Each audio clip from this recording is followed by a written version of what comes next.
Yeah, I'm gonna stay away from alcohol for a long time. I think. It's Well, howdy. so exhausting. Hey, Welcome back to our Past Me's Planet, where we once again are talking about staying away from alcohol. but is it gonna happen? No. No. Like, realistically, no. But, anyways, I got a job. Yeah. Look at you, employed woman. Yet The year of again. the year of the fire horse is off to a start for me. Off to Quite the a good roller start for coaster. me. Yeah. So I celebrated by buying myself a bunch of fun little treats, and by fun little treats, I mean socks, underwear, a sports bra, so that I don't have to run in 2 sports bras, because that's what the vibe was before. I was like strapped the hell in before. Like I used to have to wear a normal sports bra and then one without padding on top of it. So that was Oh just my the god. smusher like that. And, Smusher. and Trademark. I got a heavy duty ass sports bra. Oh my god, I didn't know that they made things like this. It is literally like you were like strapped into it. Is it one of those ones that like zips in the front so you can really It wrangle doesn't it in? zip. I want one of those, but like this one is from Lululemon. First of all, it was 68 euros. Lululemon needs to get their shit under control. That's insane. I spent 144 euros on socks, and they're cute, don't get me wrong, but socks and a sports bra. That's insane. Crazy. How much But were the it like socks? it was a 3-pack, and I got Okay. 2 3-packs. So Okay. it was probably about 60 euros as well.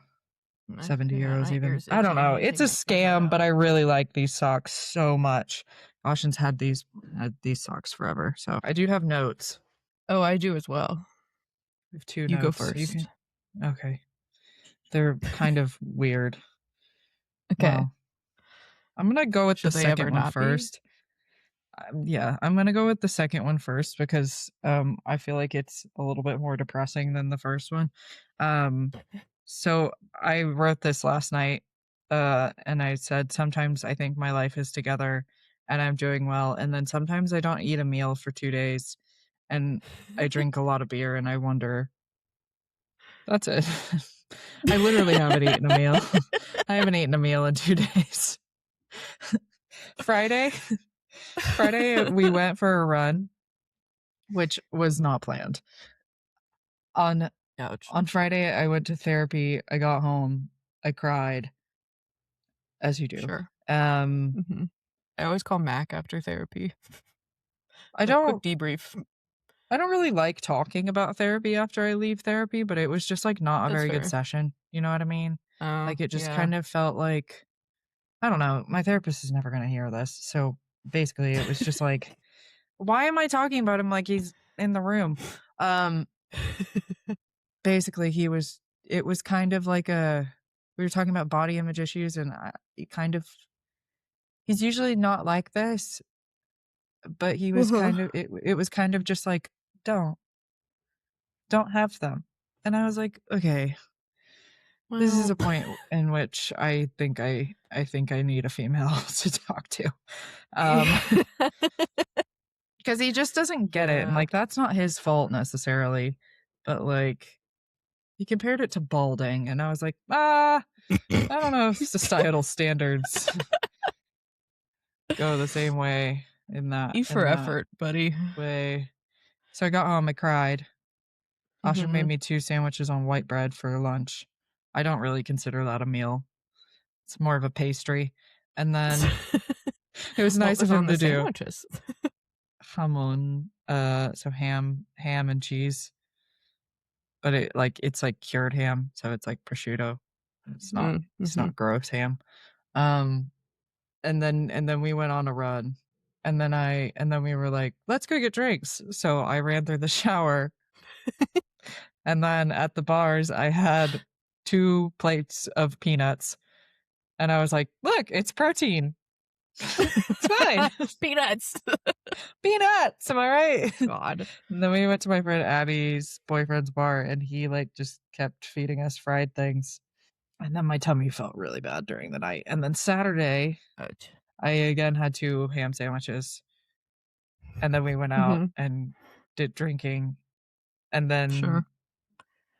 the I mean, at 28-year-old least the boy's sandwiches house. have bread. Yeah. No, there was carbs. There was carbs and there was protein. There was Yeah. even fats on one of them. Um, there was even There you go. cheese on one.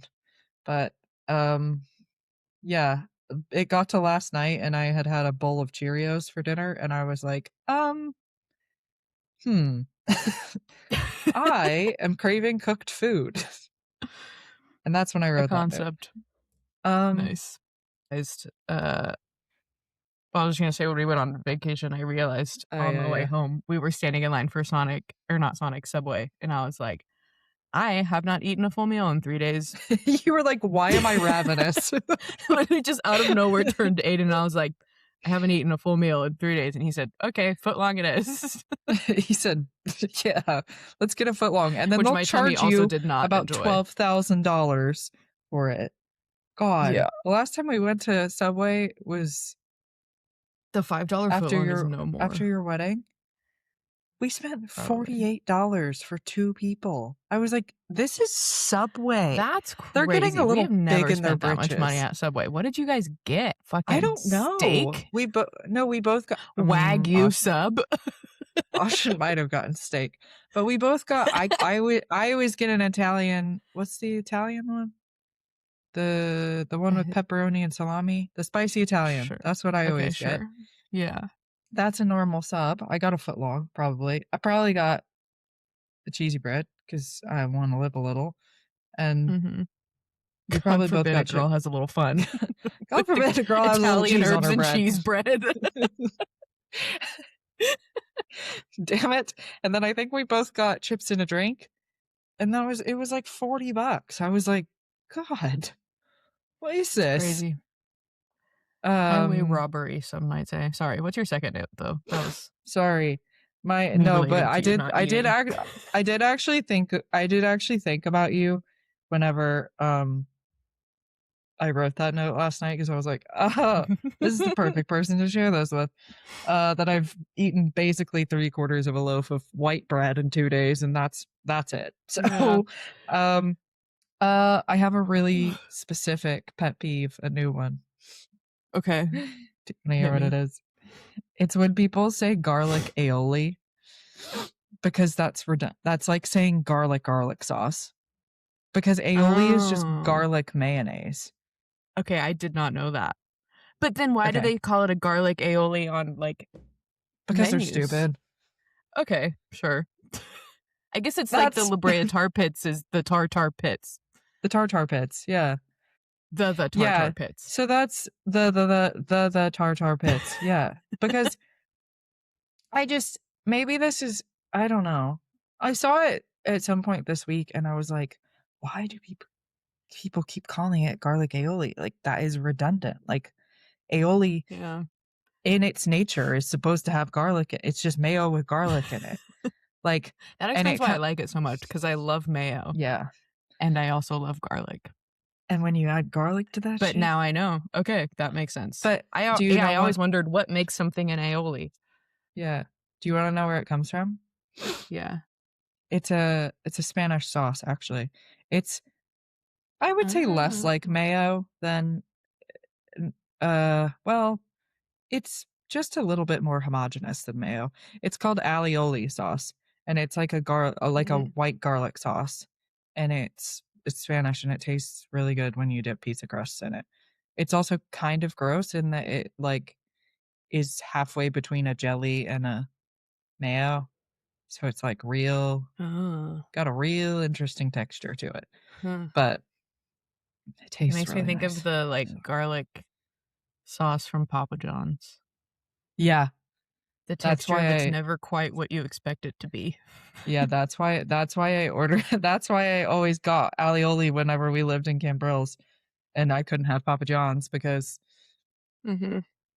I couldn't have the Papa John's garlic sauce with the pizza that we would order, and so I would just get alioli and close my eyes and Hope for the hope for the best. best. Use a little imagination. Yeah. Now I can have Papa John's though, so it's fine. And I have so many Papa Puntos that I just order a Mm. lot of extra garlic sauce. Do you guys have Papa Puntos in the US? I don't think Papa we do have Points? Papa Puntos. No. Maybe? Wait, do we? I don't know. I don't eat a lot of Papa John's. I eat a lot of Papa John's. That's my like comfort food here is Papa John's. Mm-hmm. But we haven't been ordering food. We haven't ordered food since January 1st. So, Wow, cannot say the same for yeah. this house. And I don't think we've eaten a single homemade meal this whole weekend. We did go grocery shopping yesterday. Good job. When we go grocery shopping, we do it on Saturdays because it's less busy, and we plan for family dinner with Mac and Addie on Sundays if it's our turn to cook. And then we plan our meals for the week, but then we never plan anything for the weekend outside of the family dinner. And so then That's the weekend kind of comes fair. and we're like, tzatziki's sounds good. Yeah, no, but that's like, I've just, And then also it's every meal. Well, it's so much easier as well for you guys to like not have to pay delivery fees because you can just go pick it up if you want, you know? Like The problem is how often do we pick it up and how often do we DoorDash it? And I'm embarrassed to say the real answer there. Is door dashing most of the time. But I feel like that's a very American phenomenon, is it not? It's just the culture of convenience extended to and why wouldn't you? I did it all the time as well. We honestly, whenever we're not in this like strict hard and fast rule, we order like not as much as I would say I probably would in the US, to be honest, but like we order quite a bit. Like there's still the availability drove for of that. DoorDash for a while, so I feel kind of like I paid my dues, you know? Yeah. Anyways, Mies Papa Puntos. I've got 998 Papa Puntos. We probably do have some Papa Puntos. I just don't, They've got hot honey enjoy now. Papa John's often enough to be racking them up like that. Yeah. Well, we just like, and we're kind of doing it for health reasons. The whole like not ordering stuff, but then it's mostly to save money. So, but now I have a job, so that's not a big deal. And we're waiting until after we get home from Sweden to have a takeout feast. What are you going to be doing in your new job? What, like, I don't know if we really discussed that. No, we didn't really. I'm going to be a content producer. So basically, the company that I'm going to be working for is an HR company. Well, it's an HR tech company. So they do like SaaS and it's B2B SaaS mostly. Sure. So they do the HR tech for like LinkedIn, Wayfair. Oh, interesting. There's other big, the US Postal Service, I'm pretty sure they work with, Whoa. which is pretty cool. So it's called Avature. It's a really big company. And I'm going to be producing, like they have a blog. They've got a lot of like long form content pieces. They have a YouTube channel. They have a podcast. They have. Whoa. To get on that podcast. That's kind of what I think I like. I mean, I would like to like help with the podcast, like if I can, because obviously I'm pretty interested in it. Yeah, and you could probably learn a lot that could help us figure out how to do it. Yeah, exactly. Exactly. Or just do it, period. Well, because it would be interesting. I guess it would just be more interesting because like I don't know. Like they're very like based in, so I've been working in coupon marketing obviously for the last 2.5 years. And that is very much about the quantity of content that you're pumping out rather than the quality most of the time. I mean, like quality is a factor, but it's not like the most important thing. And so I think one thing that's going to be a huge change for me is that Avatar, most of the people who visit their sites are already interested in buying the product, and it's not like they need to like be number one in search rankings or that kind of thing. They don't have to use like catchy keywords every other sentence, That's that kind of nice. thing. Yeah. They're Yeah. more focused on quality of the content than the quantity, which I'm That sounds really way interested more in. up your alley. Right? Yeah. I'm like really, I mean, I know it's just going to be writing about HR tech, but like innovations in HR helps everyone, at the end of the day. So Mhm. it's really great. And obviously working for an HR company means that the HR at the company is really good. So Yeah, you would hope. that's cool. I still think I could do good in HR because I want to know everyone's secrets. Yeah. I don't know if that's how But HR then I don't works. know if you could use them against them. And I don't even know if I want to use them against them. I like knowing everybody's secrets. Well, me too. But And then I I would be can back. tell people who it will not affect. Yeah, I think working in HR would be really fun. But at the same time, because obviously you get to meet loads of new people and yeah, you basically just get to have gossip sessions with people and then Mhm. like call that a meeting. But like Mhm. then ultimately your interests are with the company. So, Yeah, I uh guess that's fair. capitalism wins I again. wouldn't like that part of it. That part would be a Yeah. bummer. Yeah. So Ugh. anyways, Oh, I have a couple um notes. yeah, please do tell me your notes. One of them is I am bringing up Suddenly Amish once again. Of course. And here's the Go thing is on. I've gotten some people to watch it. So It's one not of going to be Aiden's me. coworkers and his roommate have started watching it. Mhm. Our friend Mara she started it last night That doesn't surprise me. and has been I texting love me that for about it. her. And so my new plan is to get everyone around us to start watching it so that you get enough FOMO that you finally watch it. See, the thing that you are not counting on is that I do not get FOMO. So, Okay, back unfortunately, to the drawing I'm board. not into FOMO anymore because I Okay, would then you rather just be need at to come home. visit and I'm going to grab a bottle of Cabernet and I'm going to sit you down on the couch and we're Put going the to watch these vaporizer in front English of people me try and to be then, Amish. yeah, They had Reckoning Day recently. I don't know what that So the is. season is over. But two Reckoning people Day. decided to stay in the Amish. One was the cosplayer, who we're not surprised about. Okay. Her only problem was she couldn't Yeah. handle the heat. And then, and she had to In leave her vibrator Pennsylvania? behind. I don't know if I told you that little plot point. No. When she first got there, they had to That's a plot confiscate her point. vibrator. Yeah. Hey. Because at the end, what they do is they open up after like the church decides if you can stay or not, then it's up to the English people to decide if they want to stay or not. And so they Mhm. open up the trunk of all their belongings and they're like, will you take it or will you stay? And they open up her trunk and it's just like, boom, bright pink vibrator. Like, Why nobody does it forget. sound like Who Wants to Be a Millionaire? Like, but Amish. Yeah, who wants to be an Amish? Who Wants to Be an Amish? Two Heir. people did. I will say that, Judah and like, BJ. two people Judah of is how actually many? his like where are they now little blurb that they put at the end of Uh-huh. the season. He's looking for a more open and inclusive Mennonite community to join. Yeah, Mennonite is definitely So easier than Amish. I would think so. Aiden's coworker's friends with some Mennonites, so he's been giving me some insight. My only knowledge is from Breaking and Return to Amish, which does include some Mennonites. It's a bit of a crossover there. Mennonites are more interesting to me. Yeah, they at least get like electricity, you know?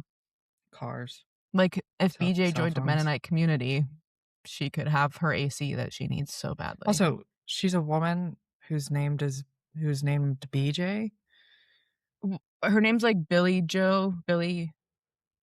Joe, maybe Bob, Billy Joe. Probably not Bob. She goes by BJ. Well, okay, She cool. goes by BJ, and she seems entirely clueless to the other use of those initials. Okay. From what I remember, It does. I don't know that they I will tell mentioned you that her that name the is also Blowjob, but only thing that possibly entices me about this is that I do think that British people are far more funny than American people. So that gives me like I think their reality shows are funnier. we need a Personally, British Breaking Amish. But I thought that they were Give me English. some British reality TV to watch. I've told you. Because listen, First the Dates. world of... Oh, yeah, you have told me. Okay, I need to actually write them down, though, because... Naked Dating is not something I will ever recommend to anyone in the entire world. But I've already seen that one, yeah. Also, obviously, I've watched the naked ones, Maddie. Have you seen the early seasons of Love Island when there was no drinking limit and they all smoked cigs? I've tried so much to get into Love Island. I think I prefer, outside of like Survivor, obviously, I think I prefer the reality TV that's like in their daily lives, like the housewives. I just, right before we started this call, was watching the new season of Secret Lives of Mormon Wives. No, I like the, like, I want to see how insanely easy their lives are for their problems to be so stupid, you know? I guess I get that. Like, it the really way that does the things that rich people find but... to complain about, when it's just like a dating show on an island and you're playing games and trying to find the love of your life, whatever.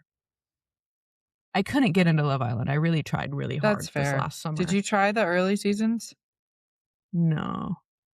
Okay, I really haven't. I've started some seasons. Couldn't get into it. And so I was like, okay, I'll try it last summer. I was like, I'll try the live. Could barely keep up. No, it's you can't keep up. And I work from home. I literally watch TV all day. Like, that's all I do. But they come out every day. Every day. Like, insane. It's ridiculous. Yeah. I couldn't keep up. And then I hated everyone on the show. But yeah. They all suck. See, that's the problem with the new seasons, is that everyone sucks on the show. I like because everyone's just trying to be an influencer. Their behaviors, and I think it's easier for me to analyze people's behaviors when I'm seeing them like in their quote unquote real life. Like, okay, I guess that's understandable. I do think that Love Island now is just a bunch of people who want to be influencers and they don't really care if they like.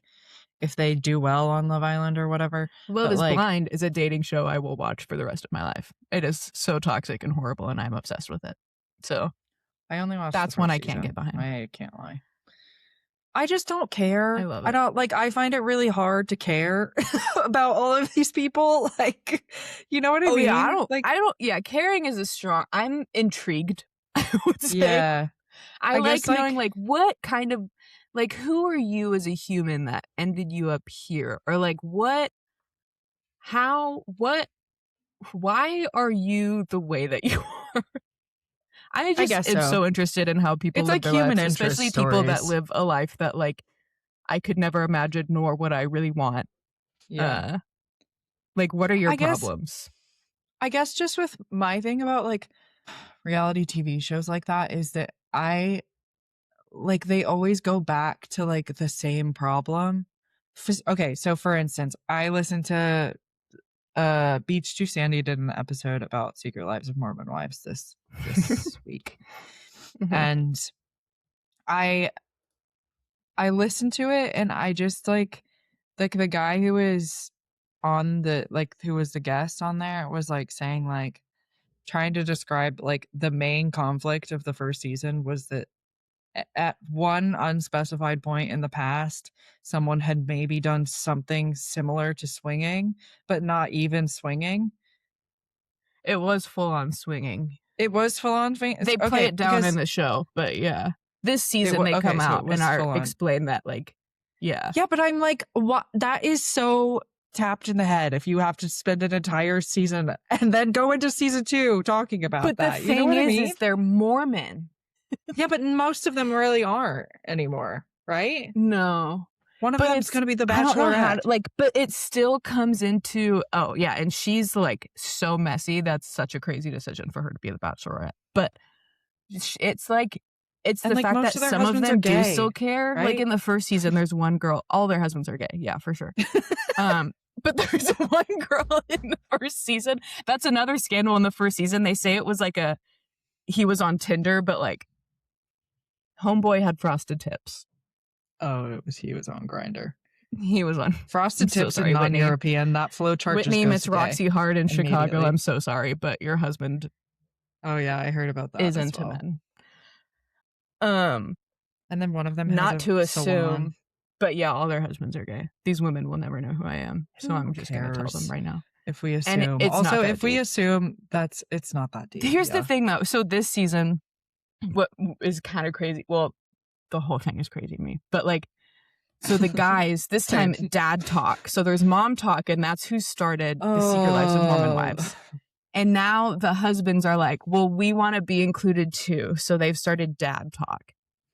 And Renegade. Last season, the big drama was that the mom talk girls went to Vanderpump Villa, which is Lisa Vanderpump's hotel that she runs a show of sometimes. Yeah.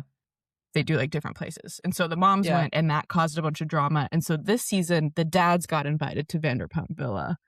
And before they all went, all of the like women were talking about like, yeah, I'm like a little worried. So like, he better tell me everything that happens. And they're all like so worried about what their husbands and boyfriends are going to do at the villa. And I'm like, how, like, can you imagine? Do you mean that like you think that they're going to cheat?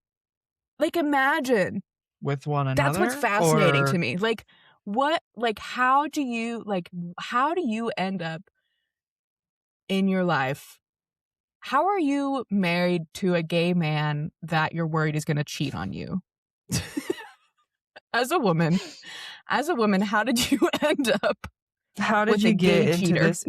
But like, it's all so up to the gays, but these men just need to admit it and have dad talk, come together, do their own swinging with each other. And all the women are so plastic and they all look the same that I just like. No, and then Addie showed me yesterday, she came over when I was cutting glass when we were watching the new season. And she showed me like a picture of one of the women from season 1 to now, and it's a completely different human being. It's crazy. They're so like, that's the only thing that I really find fascinating. It's so fascinating to me. I can't look away. Yeah, that's the only like really fascinating part of like watching women like that to me, is that like, oh my God, like you are like so fake. Like, how do you exist in a face that's 99% frozen? You know, like, yeah. I don't get like your eyebrows don't move. Do you remember the last time they moved? What made you think that you need eyebrows that don't move? Like, it's, to be fair, it's all of these things are very interesting to me, but then at the end of the day, I just find them very sad. So I don't know. That's fair, I guess. I take on the thing of like, well, you are choosing to put yourself on reality TV. No, 100%. They think they look good though. That's what's crazy, right? Yeah. Yeah. And I mean, I think they're pretty, but it's not like one of those like natural. I mean, they all are also they were naturally pretty before they. Yeah. It's like uncanny valley pretty. Like, yeah. Like Ashin and I talk about this quite a bit. The dynamics are just like, so fascinating to me. That's fair. Ashin and I talk about quite a bit, like how these like kind of people look incredible on Instagram. Like they look so good, but if you saw them in real life, you would be like, like, yeah, I feel like you wouldn't recognize. Yeah. Like how many of these people get recognized out in public or don't because they just don't look anything like. Because they don't look anything like what they look like in the show. I don't know. I ultimately just get very sad, and we watched Louis Theroux is a British documentarian that we both really like, and he just did a Netflix documentary about the manosphere. Oh, what is that? The manosphere is like the Tate brothers and like Andrew Tate and yeah, like influencers all of these like dad that. Talk guys love them. One of them is a white guy podcaster. Well, obviously, but it's like these people like it's like they weren't just white guys either. There's several miscreants of different ethnicities, but like. The problem isn't the color of their skin. The problem was not the color of their skin. I can assure you, I was just so like taken aback by the things that they were saying, to the point where like after, keep in mind I'm on my period, after I like started sobbing and was like, that made me feel so bad about being a woman. Like I can't help it. Like it's like 2 hours of, like, men saying, like, how inferior women are and, like, how I Mhm. know what's best for Well, women and and, then when you like think about how, like, so many men listen to this and believe it, I know. And Audrey made a good it's so point. much worse.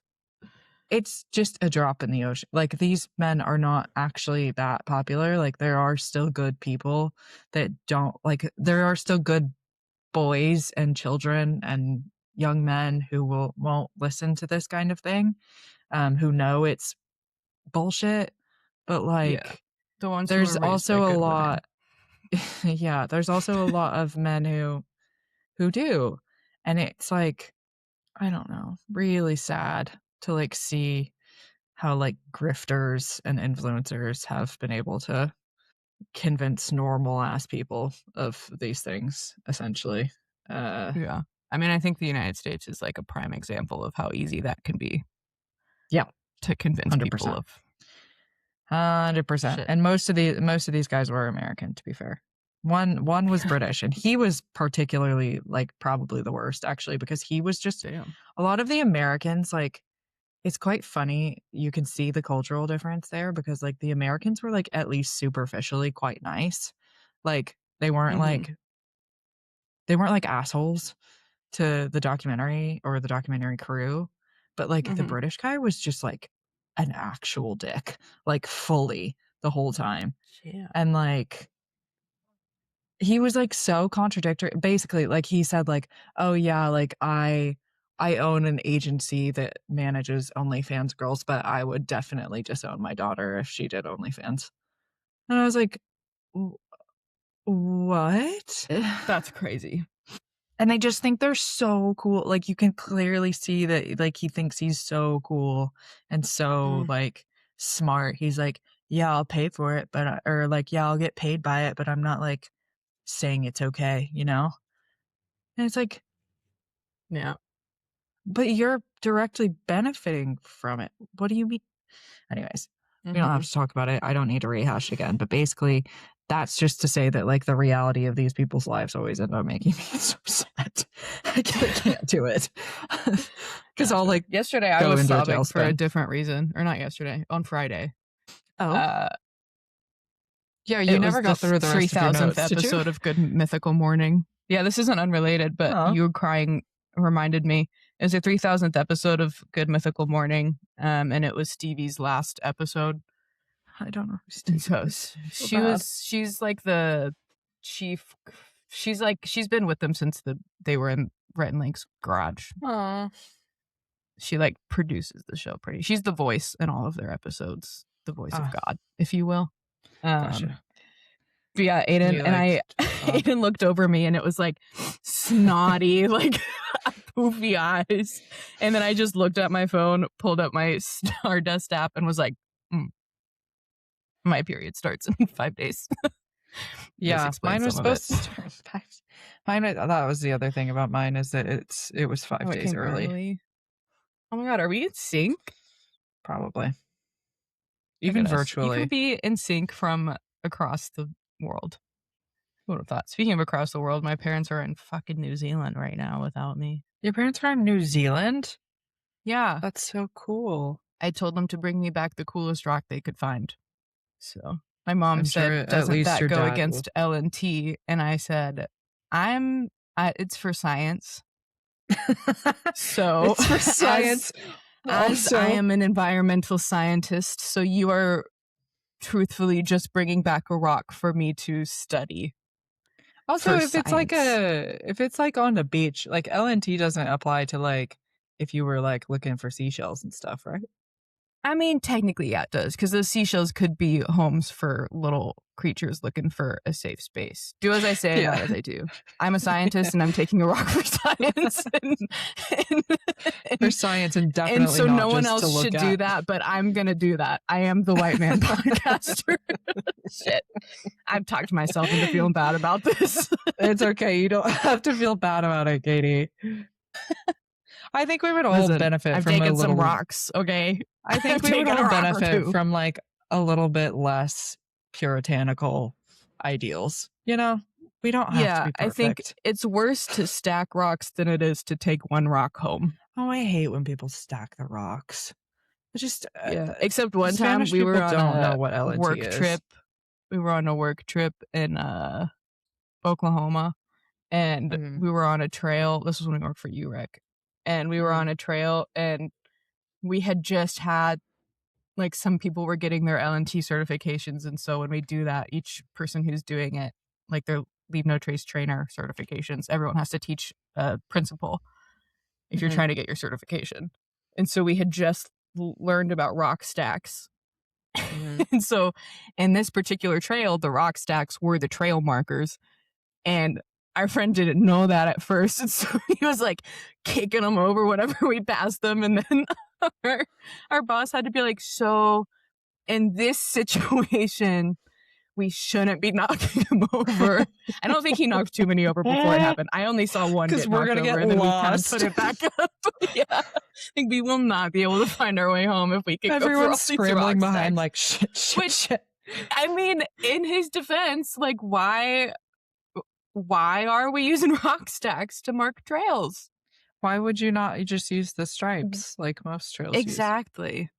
So those are not very invasive, and they're fun to look for. Yeah. Anywho, that wasn't even my second note. I don't remember what my second note was about, but we've been talking for a while. So I know. Oh, we could cut out a lot I do of need to talk about it really quick, though. Have you heard of Gerald the dolphin? No. So Gerald the dolphin. So there's this guy that I don't remember all the details. Gotta be real with you. Gerald the dolphin. This guy appeared out of the ocean, and he was like, "This dolphin, presumably a named dolphin. Gerald, no, kidnapped me." A human said, "This dolphin named Gerald kidnapped me, took me down to the bottom of the ocean, and had me build a civilization for them." And here's the thing, seems like bullshit, right? But then people are posting all these videos now of like the FBI and these search boats all searching around the place where Gerald the dolphin supposedly kidnapped this guy. And so now it's like, holy shit, is there a dolphin civilization? Okay. And so this is the newest conspiracy that I think has no consequences, so I'm going to jump full into. Okay, fair enough. I do want more information. And if you think about it with dolphins, it kind of makes sense this. because marine biologists kind of hate dolphins, I'm pretty sure, for various reasons that I can. I thought they didn't like orcas. No, I think it's dolphins. Okay. I know dolphins are like rapists. Shit. Oh. Well, morality doesn't usually apply to dolphins, but yeah. You would think. But now they're kidnapping people and having them build entire civilizations for them. So allegedly, Katie, who's to say what a dolphin is capable of? Anyhow, that's Gerald the dolphin. I'll keep you updated. All right. I'd like, please keep me updated. I'd like more information before I form an opinion. Yeah, I haven't fully deep dove yet. I've been preoccupied with Pokemon and Glass. Good. Just two normal things. Super anyway, normal. Do we want to talk about Yellowstone? Yeah, let's talk about Yellowstone. Gerald the dolphin not located inside of Yellowstone, so don't worry. Let's talk about Yellowstone. Yellowstone, Braincell, baby. The first national park.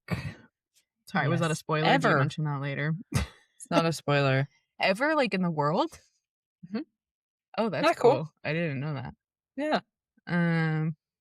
Well, so let's talk about how the area now known as Yellowstone National Park was formed.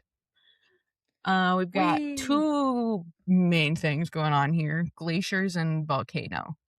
Awesome. A volcano. A hot spot, if you will. A super volcano. Super volcano. So we're going to start with the glacier part because that technically the volcano part happened first. It's all kind of sandwiched in between, you'll see. So glaciers.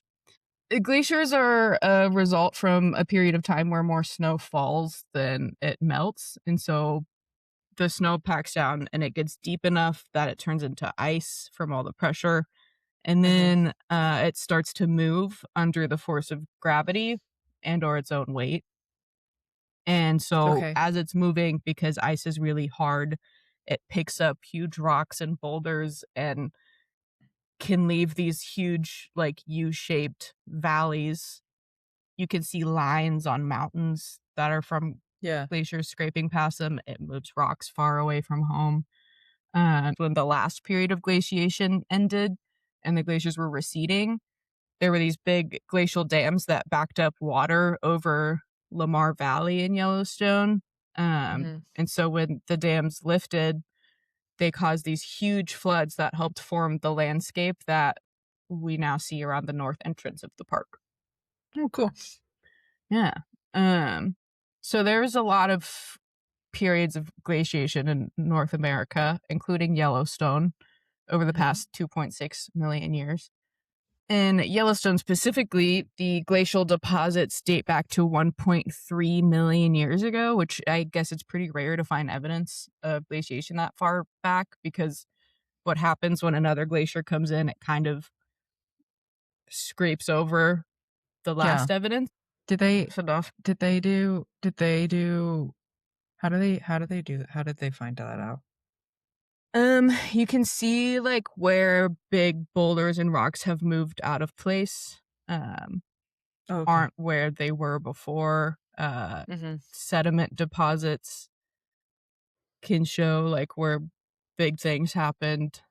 Can't they like take samples of the ice in glaciers, or is that Yeah, you not can correct? you can see how old ice is by Like drilling far down cores? into a glacier. That's sick. Um, yeah, one day I'll. There's so many things that when I was taking notes for this, that I was like, this could be its own episode. And Yeah. yeah, so whenever I cover glaciers, I'll be able to look more into that. I did see Okay. some information about how they figured it out, but thought it might be too much to get into here Fair. because I tend to do too much. I have a habit. So we have the glacial deposit from 1.3 million years ago, and then 151,000 to 160,000 years ago, the Bull Lake glaciers covered the area. And then the most recent glaciation situation ended around 13 to 14,000 years ago. And that was the Pinedale Gotcha. glaciation event. And it's also the most studied, which makes sense because it was the most recent. So we have the most evidence for it. Okay.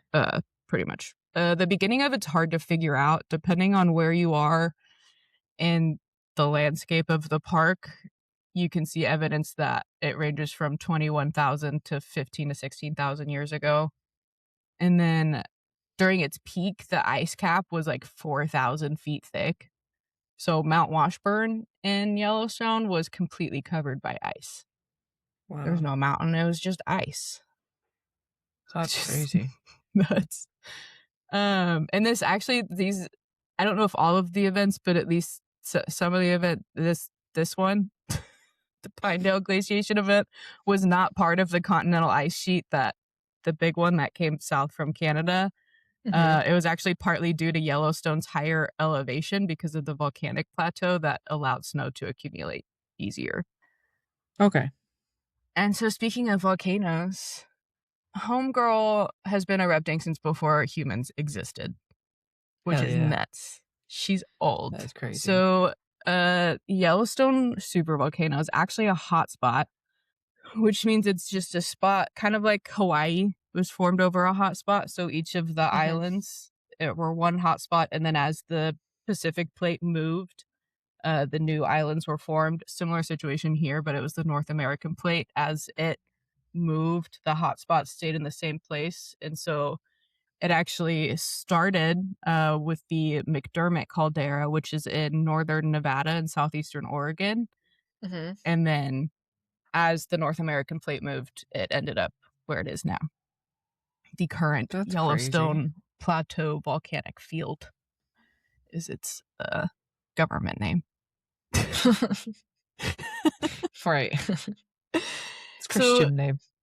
yeah, the Yellowstone specific supervolcano, so when since it's been in this area, it has had 3 supervolcanic caldera forming eruptions. The first was 2.08 million years ago, and this one was formed the Huckleberry Ridge caldera. Produced multiple ash sheets from at least 3 separate vents within the caldera. And then the second big eruption was 1.3 million years ago, and that was what formed the Henry's Fork caldera. This one was quite a bit smaller, and it is located in the southwest portion of the older Huckleberry Ridge caldera. So, similar area, kind of within the. I don't know where I'm going with this. After that is when Homo sapiens first appeared in Africa. Cool. Yeah. Great. And then we have our Bull Lake glaciation event. So the glaciation sandwiched in there a bit. And then our third big eruption was 631,000 years ago. Got it.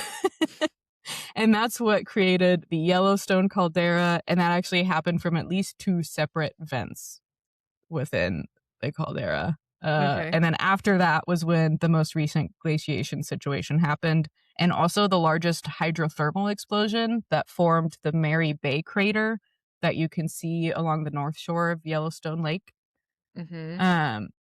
So a hydrothermal explosion, it's the same mechanism that makes geysers explode. So superheated water trapped below the surface rapidly converts into steam and then explodes out of the hole. In a hydrothermal explosion, it's just much bigger, and so it also brings rocks and mud up in it. Less of a hole, there was a more video, of like a... Yeah, there was a video recently, maybe in the last few years, of there was a hydrothermal explosion, I think at one of the main geysers in Yellowstone. Someone caught it on video, good. then you see everyone start running. Yeah. It was an explosion. It was an explosion. A big explosion. A big explosion. So that was like the 13 to 14,000 years-ish ago. And then begins the Holocene epoch, which is what we've been in for the past 10,000 years. Okay. So there were other lava flows and hydrothermal explosions layered within those events too, and you can see evidence of those around the park with big basaltic lava flows, and it's pretty cool. But those are the 3 big boys, if you will. So 3 super eruptions for the volcano bit. Today, the park itself is 3,472 square miles and spans over 3 states. 96% of it is in Wyoming, and then 3% in Montana and 1% in Idaho. So most of the park is covered in the volcanic area. The average elevation is 7,875 feet. Pretty kind of high up there. 2,400 meters, if you're into meters. I'm sorry, I'm laughing at what's after this. It's where all the pretty rainbow colored pools are that you should totally not swim in even if you really want to. And that's also where the geysers are. Yeah. And then in the there. park, there's 3 different mountain ranges that are roughly aligned north to south. There's the Gallatin Range in the northwestern area of the park, the Absaroka Range in the east, which is also the tallest mountain range. And then the northern bit of the Teton Range also goes into the park along the southwest boundary. Nice. The highest mountain in the park is Eagle Peak, and it is 11,358 feet. And I believe it's part of the Absaroka Range. Oh, cool. I don't know if I'm pronouncing that right. Apologies if I'm not. Among all of those things, there's a bunch of other... Yellowstone has it all, I've discovered. Yellowstone has it all. I'm Mountains, about to list volcanoes. off a bunch of things, and then you'll know when I'm done, because I clearly got tired of listing things. Yep. We've got glacier-carved valleys, rivers like the Yellowstone River, the Snake River, Lewis River, Gallatin, Madison rivers, lots of rivers. We've got the Grand Canyon of Yellowstone, which is a huge gorge with rhyolite walls, which is the volcanic rock. Pretty cool. They've got fossil forests, eroded basaltic lava flows, a black obsidian mountain. Hey, that's nuts. Geysers, lions, bears, oh my. You forgot tigers, but yeah. Well, there's not tigers, so I thought geysers would take the place of tigers because I didn't want to lie. Well, to be fair, there's mountain lions. It's not there's like lions and bears. I did see a bear when we went to Yellowstone. Yeah, they have lots of bears. Hey, what is the Black Obsidian Mountain in Yellowstone? I'm gonna have to. I don't know. I wrote that down and then did not look up anything else about it. I figured it would be its own episode eventually. It probably doesn't look exactly the way we want. That's nuts. It kind of does. Literally a glass mountain. That's crazy. Dragon glass. It looks like something you would see in Game of Thrones. Yeah, no, genuinely. That's why I said dragon glass. Looks like the obsidian mines that they have under Dragonstone. Also, look at my like alfalfa hair that's just sticking straight up out of my head. I love it. But yeah, that's a little bit about how the park formed and what it looks like. Also, I saw the Grand Canyon of Yellowstone everywhere, and like, did they not? They were like, I don't know. Let's just call it the Grand Canyon of Yellowstone. Yeah, it's a no gorge. Good name for it. It's a gorge. It's a gorge. Like, you know formed, I think the Yellowstone Falls is what kind of starts it, kicks it off, maybe. I don't know. I didn't do any geography in this. I gotta be honest. I tried to read through yours a little bit and figure out where I could, like, what I needed to add in. But yeah, that's a general overview of how the park formed, and it's got a lot. It's got pretty much every landscape you can imagine. It's got everything. Like ocean. Yeah. Okay, so yeah, like going off of that, kind of picking up when the last period of ice coverage ended, like you were talking about 13 to 14,000 years ago. So sometime between then and 11,000 years ago is when humans first started coming to Yellowstone. Probably mostly to hunt and gather, like no one lived there full time, if that makes sense. Mm-hmm. Which now, knowing that it's like at an average of like 7,800 feet makes a lot of sense. But we know this because they left behind stone tools and projectiles from at least 11,000 years ago, probably older, but not 13,000 years ago. So we don't know exactly when they came, but that's that. As the environment changed, so did the people. So when the last little ice age ended, basically people evolved to go from hunting the large game that was in Yellowstone, so like giant deer and giant elk and mammoths and that kind of thing. They evolved from hunting those to hunting deer and sheep, like small deer and small sheep, as early as 9,500 years ago. But it's only recently begun to be studied what people were doing in Yellowstone, because archaeologists really thought for a long time that people didn't travel up to elevations like that, like that of Yellowstone, because they thought it was inhospitable for humans, full stop. But it turns out that's not true, because there's about 2,000 archaeological sites in the park, and they're mostly from the Archaic period, so from around 8,000 to 1,500 years ago. That's old. Fun fact about that is that some of those archaeological sites are campsites and trails that show evidence of early use, and so there's trails that you can go on in Yellowstone that have been used since the Paleo-Indian period, which is pretty cool. That's nuts. So I thought that was really cool. That is really cool. Yeah. That's the early people. Yellowstone.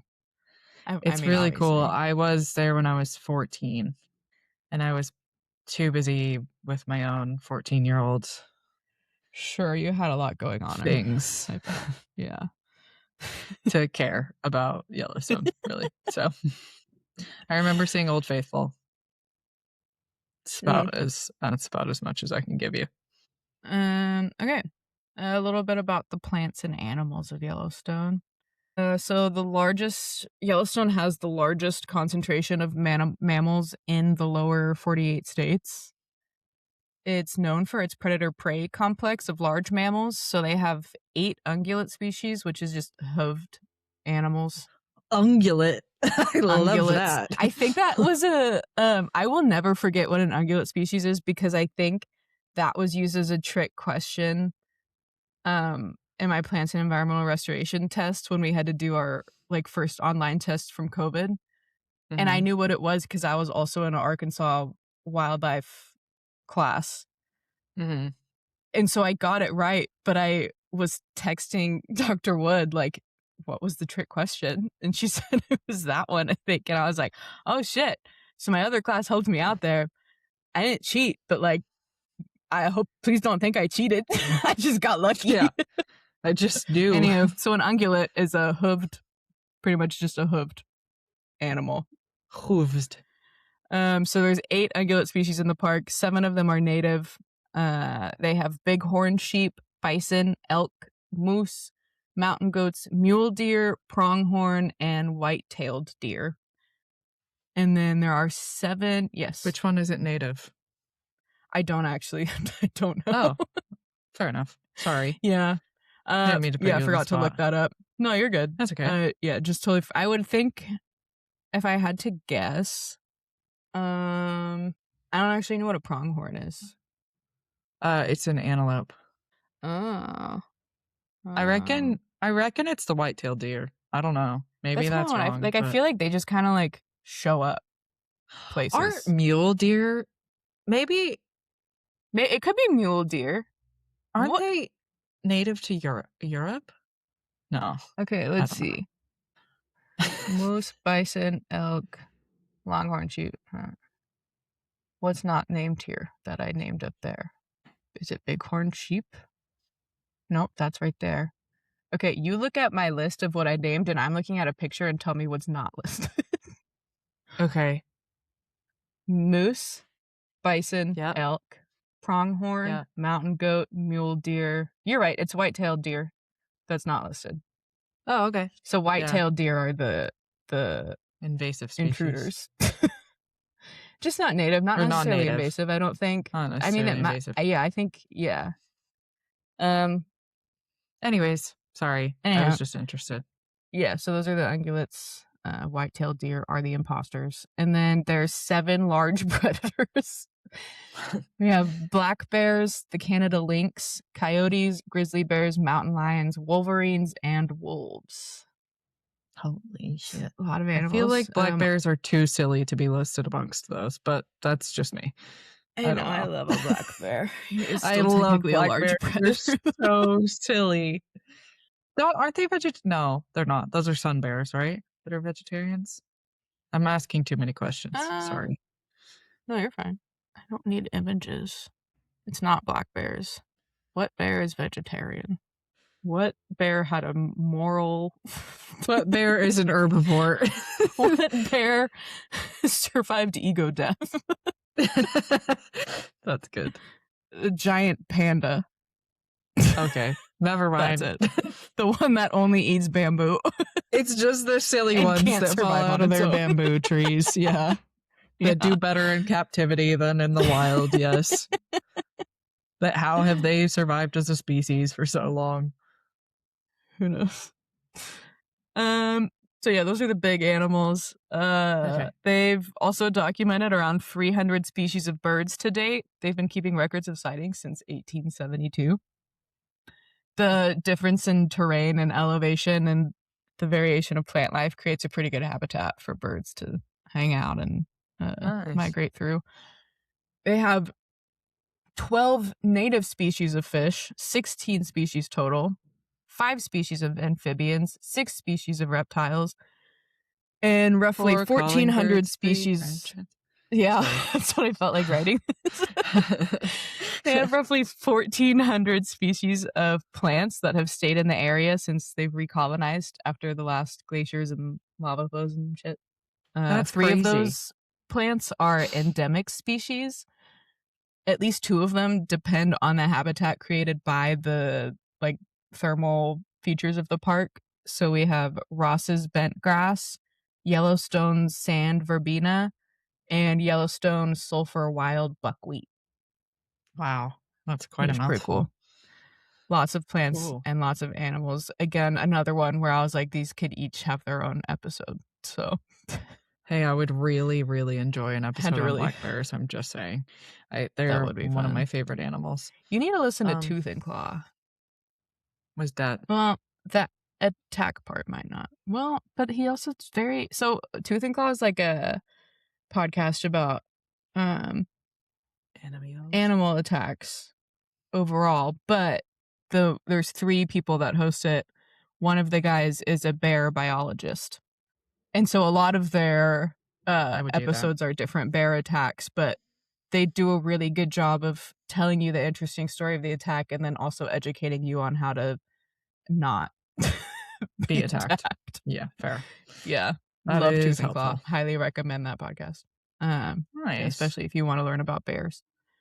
But yeah, I those do love are some of bears. the Not plants and grizzly bears. animals in Yellowstone. Yeah, grizzly bears Nice. are terrifying. They are assholes. No, polar bears are assholes. Okay, so now we're going to talk about other exploration of Yellowstone besides Native Americans. So, because Native Americans and their ancestors had connections to Yellowstone for a long time, from the Paleo-Indian period to into, we'll get into that later. Though some of them have connections historically that they can document, and some of them just have like spiritual connections and that kind of thing. But European Americans began traveling to the area in the 1700s, and they were fur traders. They wanted to trap beavers. Oh, I poor know. beavers. But fun fact, they followed the Yellowstone River, which is a tributary to the Missouri River, up the river, and then they were trading furs with the Native Americans there.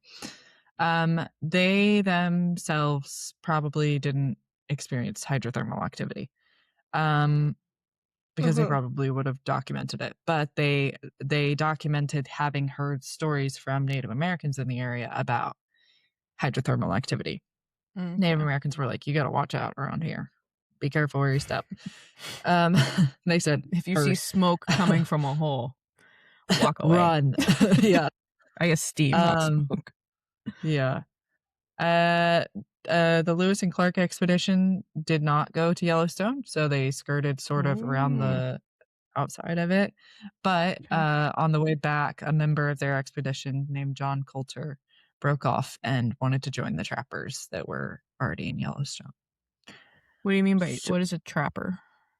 A trapper is like, I guess it's technically also a fur trader. Okay. But they trap the beavers. I gotcha. And skin them.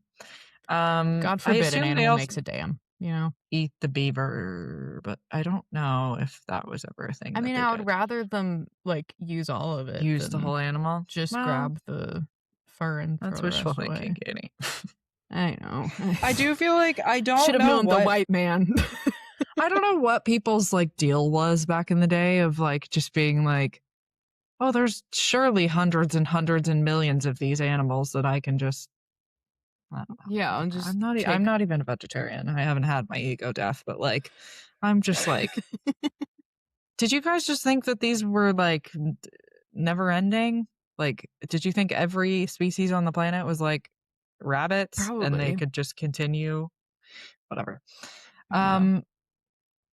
So basically, though, by the end of by the War of 1812, I said it brought all the beaver heads to a halt for a bit. I don't know why I called them beaver heads. I have a beaver head. Because they that's like a band named like you're a big beaver fan heads. of beavers. Yeah, Beaver fan club. Exactly. The Beaver fan club. So yeah, like they stopped during the War of 1812 because a lot of them were conscripted, blah blah blah. And then after the war, trapping and fur trading went back into full swing until it sharply declined around the mid 1840s. And I don't know why it declined. I will say that. I think it just fell out of fashion. Not trendy. Trends. Yeah. Not trendy to have a beaver hat anymore. I mean, that's so oh no, I'm thinking of the raccoon hat guy. Davy Crockett. Yeah. Beaver hats were also, or beaver caps were also fairly common, but they had the It's tails just, and everything as well. it's so 1700s, you know? Indeed. It was two 1700s for everyone, so they went out of fashion, Last and then it season, if was you like, will. yeah, very last season for the fur traders. For the beaver There heads. was for beaverheads. There was some more traffic during the 1860s and 70s because of the gold rush. There was not ever significant gold strikes found in Yellowstone itself, but the way to get to the north and west of Yellowstone, where there was really significant gold strikes, was through the park itself. So, in the interim of between when the fur trading stopped and the national park was established, several formal expeditions were sent to Yellowstone to try and sort of properly establish the place and map it and explore it. For instance, in the 1860, Captain William F. Reynolds led a military expedition there, which failed because of snow. So, Too cold. I don't wanna. I mean, I've said Girl, it just go before. sit in one of those acid hot springs. You'll be fine. I've said it before, I'll say it Warm again, up. men are never prepared for snow. One thing about militaries is that they never think it's gonna be that cold. This is what It people do is. now. I'm learning it. But, like, this thing, Yeah, I don't really I get like it. it. I look busted as hell too with my one nail, but it's alright. I can do it on this hand, that would probably be better, but then I look like a little okay. Civil War break, just like the War of 1812, there was a little bit of break in public funding for being able to explore Yellowstone, Sure. obviously, because So your field trip's gonna have to wait. we're otherwise occupied. So after the Civil War, though, people still decided that they were gonna go out and do it again. They just wanted to continue mapping Yellowstone. So in 1869, a group tried to go out into the park, and their names were David E. Folsom, Charles W. Cook, and William Peterson. They went out into the park from Bozeman against the wishes of a lot of people, because apparently there was like Native American trouble at that time, and they thought like all the people in Bozeman and Montana were like, probably not a good time to do that. And they went and they were fine, obviously. Figured. Yeah. They observed several keystones at the park. They added to an older map from 1865. So they expanded the mappable area of what we knew was Yellowstone. They wrote an article for Western Monthly, and then they themselves were the ones that sort of ignited this like renewed fervor for Yellowstone because of their article in Western Monthly. So, keep in mind also this is during the wider period of like romanticizing natural beauty and like romanticizing the West and Manifest Destiny and all this other thing that is like, you know, kind of true, but not not totally. Not really. Not really. Kind of true, but also just not. Also just not. So speaking of more expeditions, in 1870, the Washburn-Langford Doane expedition was led by the Surveyor General of the United States, Mr. Henry D. Washburn. He was his mountain was the one that was covered in ice, no? Or was that the Paul? Yeah, it must have been Washburn Mountain. He was covered in ice. He himself was just covered in ice. Henry covered in ice. That's what it really was. It wasn't a glacial event. He just got snowed on. He just got snowed on and was like, I was covered in ice and I am Mount Washburn. He was a Montana politician and businessman. Oh, no, sorry. He's Surveyor General. And then Montana politician and businessman Nathaniel P. Langford and attorney Cornelius Hedges. What a strange crew. Those don't sound like people I would trust to be in the woods. To map Yellowstone? An attorney? They're like mapping it like, okay, this is where the strip mall can go. Surely they're white collar as hell, one right? car wash will go, another car wash can go over here, a third car wash can go over here. And then someone's like, what is a car? Yeah. Because it's 1870. Like, you'll see. You'll all see. I said they went damn near everywhere, and the biggest part of their expedition, like, so basically, they also went to all the different parts of the park and expanded maps, but the biggest part of their expedition was that they named Old Faithful. So they observed Old Faithful going off every however often it goes off, like I think it's around 90 minutes. Like yeah. It's like an hour and a half. And they named it Old Faithful.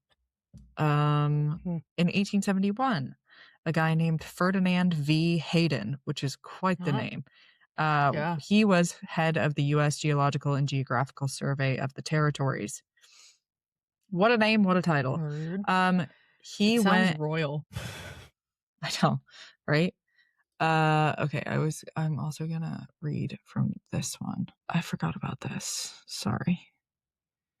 So the Hayden expedition. So basically, he went with a survey of so he had his own team, and then at the same time they were doing like a parallel expedition with the U.S. Army Corps of Engineers, and they did a ton of stuff. So his survey team, I don't, maybe it was, it says it was simultaneous with the survey by the U.S. Army Corps of Engineers, so maybe this was just his team, and then simultaneously the U.S. Army Corps of Engineers was doing a survey as well. But the team included 2 botanists, a meteorologist, a zoologist, an ornithologist, a mineralogist, a topographer, and an agricultural statistician / entomologist, in addition to an artist, a photographer, and support staff. Dream smoke circle. Dream blunt rotation. So true. Wow. I want to hang out with those folks. I know. Doesn't that sound fun? So the Hayden survey brought back scientific corroboration of earlier tales of thermal activity. So that's the first time that happened. The expedition gave the world an improved map of Yellowstone and visual proof of the area's unique curiosities through the photographs of William Henry Jackson and the art of Henry W. Elliott and Thomas Moran. The expedition's reports excited the scientific community and aroused even more national interest in Yellowstone. Yeah. So this expedition is really what kicked everything into high gear as far as Yellowstone excitement goes. Which is how we get into how it became a national park. So 6 months after the Hayden expedition, Congress established Yellowstone as the first national park in the U.S. and the world. Wow. Which is pretty cool. Technically, Ulysses S. Grant signed this into law on March 1st, 1872. So we're just past the anniversary. I don't know what anniversary that would be. 1872. What is the year? 2026? The year of our Lord 2026? It's just done its 154th anniversary as a national park, which is pretty cool. Wow. And the act was called the Yellowstone National Park Protection Act, which says, quote, "The headwaters of the Yellowstone River is hereby reserved and withdrawn from settlement, occupancy, or sale, and dedicated and set apart as a public park or pleasuring ground for the benefit and enjoyment of the people," which is cool. It was established so quickly. It goes from being awesome, we have a national park, to the government installing a superintendent and said, "Good luck, bye." There Dream was job. but there was no, it would not be your dream job in the 1870s because there was no appropriations authorized to improve or protect the park until 1878, which might I remind you, 6 years later. Another big name coming up, Philetus W. Norris. Philetus? Philetus? You don't I don't see know. that in baby name books anymore. Bring back Philetus. You don't read often. Yeah. Philetus. Philetus. So he was the second superintendent after there's this whole like political game too where all the superintendents get like pushed out due to political reasons, which is kind of That's nuts still because kind of it's a thing. you are a superintendent of a park. Like that's wild to me. But he was the second superintendent. He was the one who actually did things at the park. Like the first superintendent visited it, I think a total He of just like used 4 it as his times. own little. He was like, "I'm gonna go hang out in the park." Yeah. He's like Well, Ron Nora Swanson being put in charge of a Philetus park. did. Yeah. The first superintendent, yes. Philetus got out there and did the He damn did thing. stuff, sure. So he was the one who came up with the road system through the park. He built a park headquarters, he hired a gamekeeper, and he tried his best, really, is what I gleaned from what Philetus did.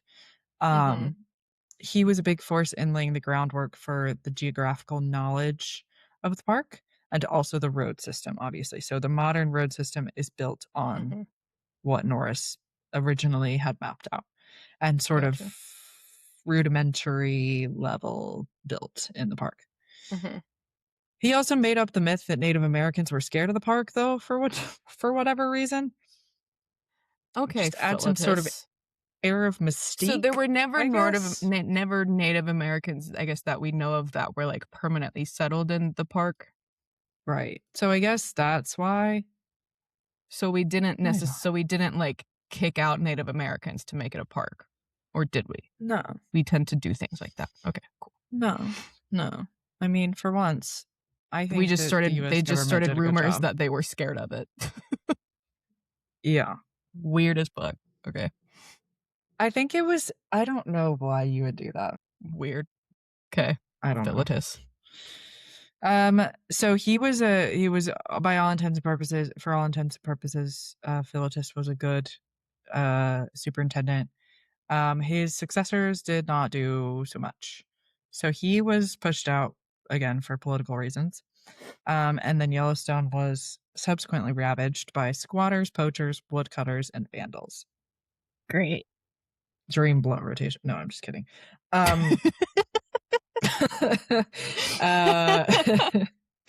First up, all the scientists and engineers. Second up, all of the poachers and squatters, woodcutters, vandals.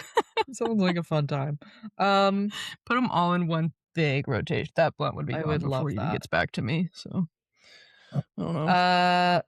So yeah, basically, so here we are at the national park. Like they've established that it's a national park. They haven't really done much to manage the fact that it's a national park. So post Philetus, post his successors, they just decided to bring the army in after about 15 years, I think.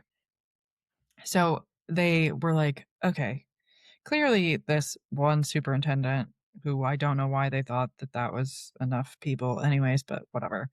They decided to shore up the national defense, or the defenses of the national park. And they were good for enforcing a lot of the rules that had been set up but were not being followed because it's poachers and vandals and et cetera, et cetera. Sure. So the army was really good at that. Like they did a good job enforcing the regulations, enforcing the rules. The biggest worry was actually poachers.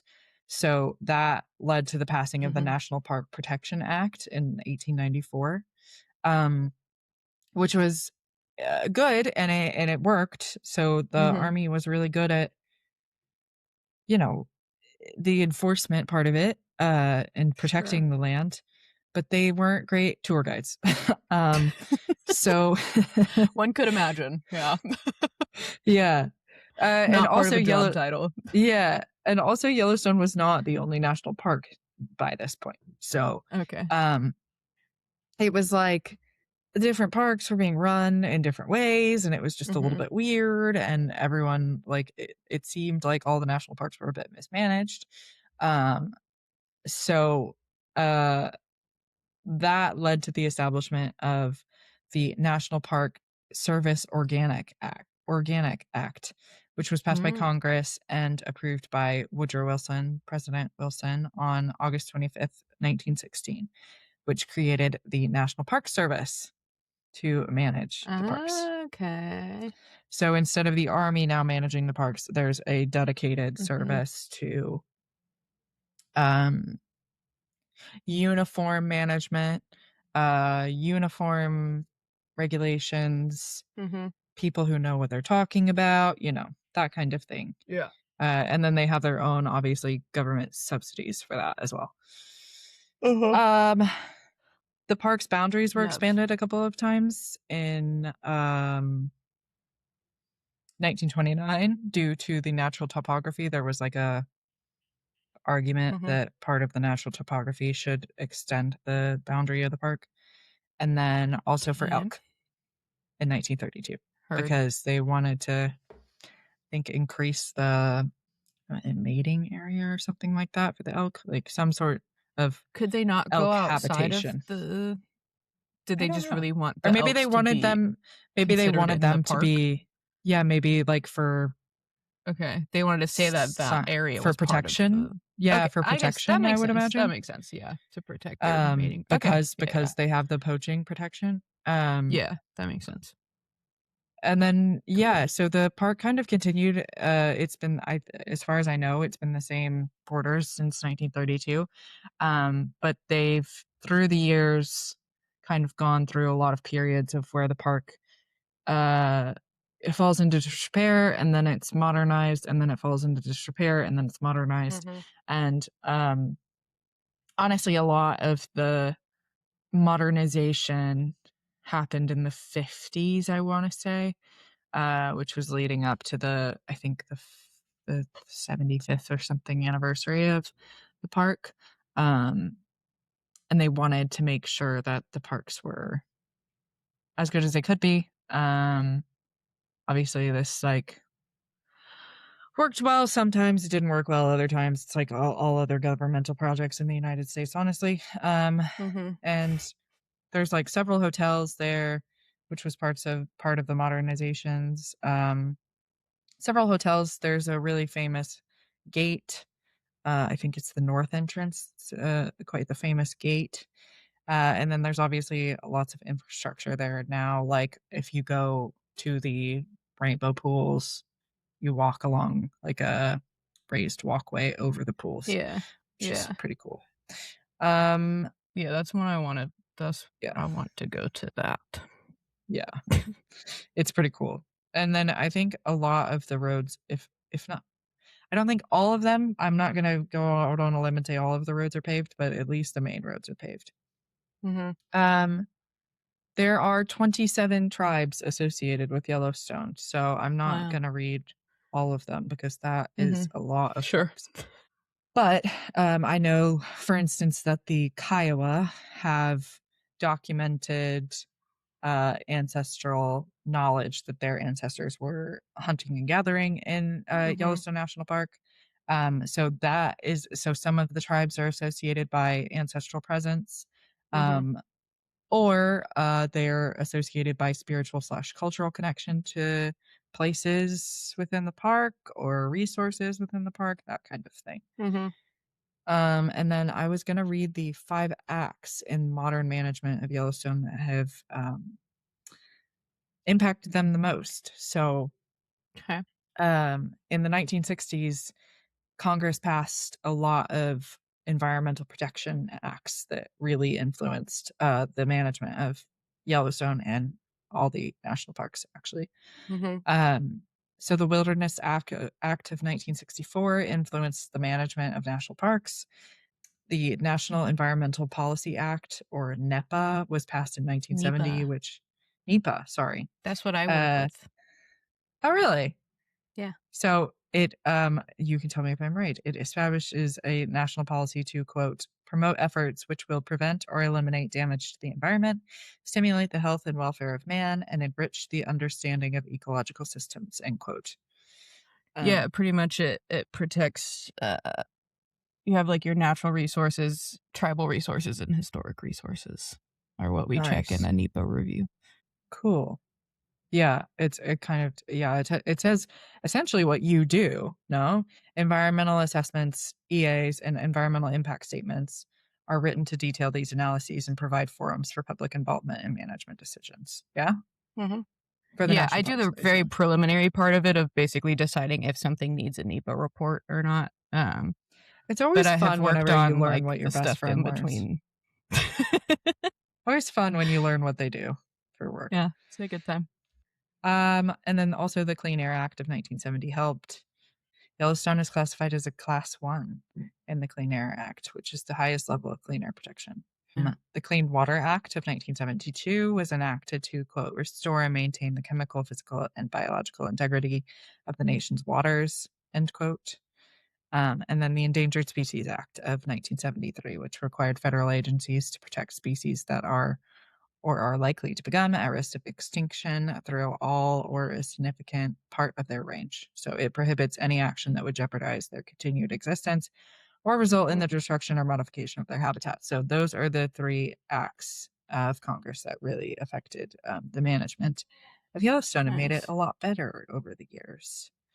Yeah, so all Wow. that to say that Yellowstone has had several issues, especially in the last 30 years, which is Mhm. mostly about the environment and funding for Yellowstone, which is, I think, always a source of controversy when it comes Yeah. to the government and how they run parks and stuff.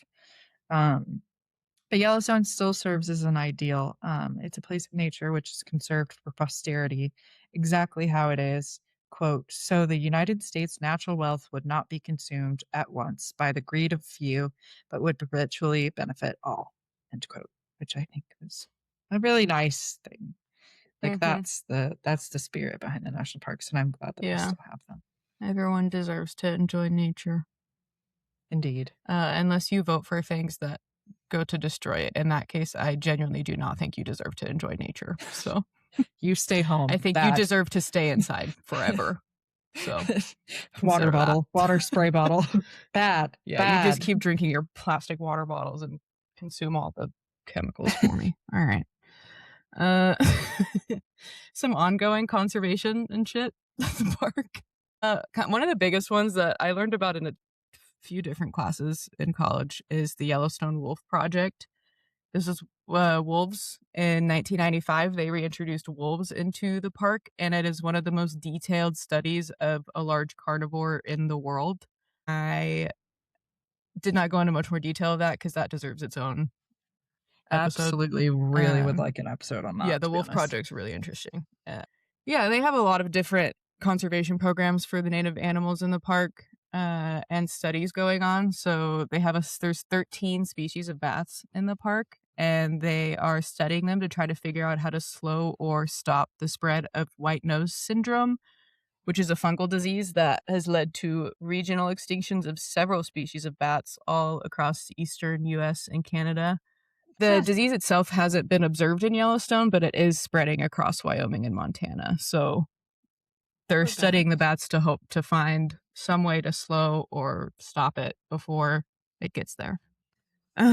They also work on controlling the spread of non-native and invasive species of plants. I think when I was reading about this, there was one plant that's pretty prevalent at the entrance of the park that they're trying to stop from spreading into the park more. And I think it's just non-native. I don't think it's invasive, but they want it to be Okay. native. You want as many native plants because that's who is adapted to live in that environment, especially with climate change and wildfires and everything. It's You just want the helpful plants to all be the kind around, of you plants think? that can handle that. Yeah.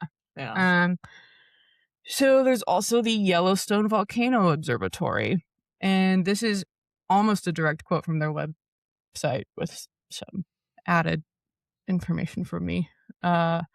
So, the Yellowstone Volcano Observatory is a group of 9 state and federal agencies who provide monitoring and hazard assessment of volcanic, hydrothermal, and earthquake activity in the Yellowstone Plateau region. And they are also the only place you should be looking for information about the Yellowstone volcano, and don't look anywhere else, Not ever. TikTok. Well, Probably always a bad idea to be informed from there, but That's that. Yes, but also there is a girl on TikTok, I'm forgetting her name, but she is who Put me to bed informed now. me of why no one needs to be afraid of the Yellowstone supervolcano. I think her Okay, name fair enough. is Dykenite on TikTok. Right. She's a geologist, a volcanology PhD candidate. Really cool. But yeah, so should you be scared of the super eruption? No. So yes, the Yellowstone volcano is a super volcano. That just means it's had at least one eruption that was measured at a VEI of 8 or higher. VEI is the volcanic exclusivity index, so basically how big eruptions are. If it scores an 8 or higher, it's considered a super eruption. Okay. Most super volcanoes only ever have one super eruption, then it's done.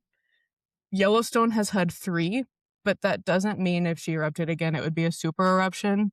She's also erupted almost 80 times since the last super eruption. Fair enough. So lava flows are the most likely event. And there's also a lot of evidence that the volcano might even be dying out. And there's also not enough liquid magma to cause a super eruption. Oh, crazy. Geologists Okay. blame the Discovery Channel for why Yeah. everyone is afraid of it. Damn it, They Discovery Channel. they came out with a documentary, big quotes, called Super Volcano about the Yellowstone eruption in like the early 2000s, and it ruined everything for everybody. I was watching another documentary about it when I was on vacation, and it even like at the end of it was like, so will it erupt? I don't know. Everyone says it's overdue for an eruption. Volcanoes don't erupt on a schedule. Like, I hate to tell ya. Okay, If fair enough. people say that, what they're doing is they're looking at, so there is like, you can average out how many times this hotspot has erupted since it appeared. Yeah. And what people do is they take the smallest amount of time between eruptions, and that was whatever the 631,000 years ago is that people say is overdue. But like, Okay. that's not how it works. Volcanoes don't erupt on a schedule. They don't work like that. Time isn't real. So, Right. yeah, bottom line, it's not gonna happen. You don't need to be afraid of Yellowstone. Great. It's just a Thanks for really that. cool place. Amazing. All right, that makes me feel a lot better about the volcano. Thank you. Yeah. It's really the Yeah, information Yellowstone's that kick-started sick. this. I Yellowstone's wanna really look I cool. wanna know what the fossil forest is, because I also did not look into that. Yeah, fossil forest is crazy. What even does that mean? 'Cause Whoa. It's all these, like, petrified trees? I bet it was, like, they got yeah. covered in, ash from an eruption and I do think that that was part of what I don't wanna Whoa. misspeak. I don't wanna misspeak, but I do think that that might have been part of why they changed the boundaries as well. To add the Like fossil forest? to That would add, make sense like, because it is a result more of an areas of eruption, petrified trees. Yeah. I would think. Anyways, I'm assuming. that's I could sick. also be speaking wrong. Yeah, that's nuts. Love that. Love a fossil We did it. forest.